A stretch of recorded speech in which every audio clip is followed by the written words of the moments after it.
Flash Harry. He doesn't give a shite. He's going through that red light. It's his fucking birthright. He thinks he's special. A banker. Fingers in all things financial. Got a pad in the Cotswolds. Smugly declares its value has increased threefold. He has grand ideas, going to be the next Rothschild. His charm will ultimately leave the ladies cold. He has booked a lunch at the Ivy, has a date with a hostess from an agency called Sylvie. He tries it on all lovey-dovey. On arrival, orders pie, chips and gravy, like something straight out of a sordid B-movie. Only he's far too heavy, she disappears quickly, she was far too savvy, he was fucking creepy.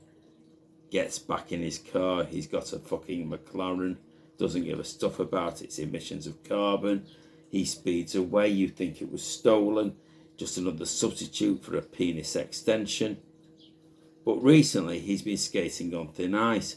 He's been giving Duff advice, trying to entrap and entice. He slipped up, not once, but twice. It's the last throw of the dice. The financial ombudsman has been concise, fucking thrice. The police are also on his tail. His days of outrageous driving are about to be curtailed. The ANPR has been after him since that motorway chase. Only his private reg is an internet purchase, and he's doctored the surface. He thinks he can get away with it, only the technology has moved forward, and the DVLA have narrowed him down. Chelmsford. He would have got away with it but for his spelling. The deleted P in Rick 1 has reappeared. Very telling. He's jumped his last red light. He's none too bright. This one was covered by Gatso. Pity he picked Terminal 1 at Heathrow. Covered in cameras. Captured all his dangerous manoeuvres. He was also caught holding his apple in his right hand. Though this apple doesn't make any calls. This apple was his pink lady, and it was ready to blow limply. This one was most definitely did not have a turbo. No longer courting, he was left to go solo. His love life was in permanent limbo. The summons arrives for his 12 points have been exceeded. Hauled before the courts, he is required to explain his actions. Mr. Loophole, Nick Freeman, is on the job. Well, after all, most of his clients are complete knobs. Flash Harry is no exception. The judge described him as just another member of the yuppie mob, indeed a Chardonnay yob. Why did you ignore the red light on the night in question, Mr. Farquharson Smithies? Mr. Freeman speaks for his client.